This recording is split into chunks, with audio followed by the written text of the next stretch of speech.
சனி தோஷம் இனி இல்லை. 7.5 சனி, அஷ்டம சனி, ஜென்ம சனியால் கஷ்டப்படுகிறீர்களா? கவலை வேண்டாம்.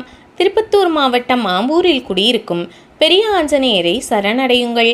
சீதாதேவியை கடத்தி சென்ற ராவணன் மீது போர் தொடுத்தார் ஸ்ரீராமர். போரில் லட்சுமணர் மயக்கமடைந்தார்.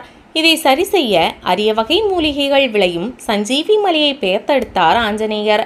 இதை அறிந்த ராவணனின் குலகுரு சுக்ராச்சாரியார் இலங்கைக்கு வரவிடாமல் ஆஞ்சநேயரை தடுத்து நிறுத்த சொன்னார். நவக்கிரகங்களை தன் கட்டுப்பாட்டில் வைத்திருந்த ராவணன் உடனே சனீஸ்வரரிடம் பொறுப்பை ஒப்படைத்தார்.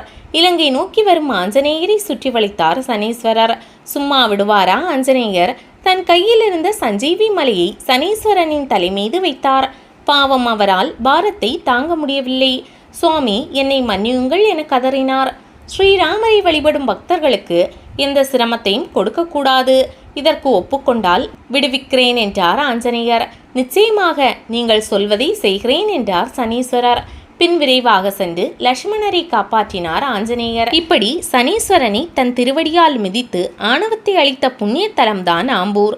11 அடி உயர ஆஞ்சநேயர் காலால் சனீஸ்வரனை மிதித்த கோலத்தில் காட்சி தருகிறார். ஆஞ்சநேயர் தெற்கு நோக்கி இருந்தாலும் இவரது திருமுகம் கிழக்கு நோக்கி உள்ளது. ஆஞ்சநேயருக்கு வெற்றிலை மாலை வெண்ணெய் சாத்தினால் சனிதோஷம் நீங்கும். 1489 விஜயநகர பேரரசர் கிருஷ்ணதேவராயர் கோயிலை புதுப்பித்தார். தலவிருஷம் நெல்லிமரம்.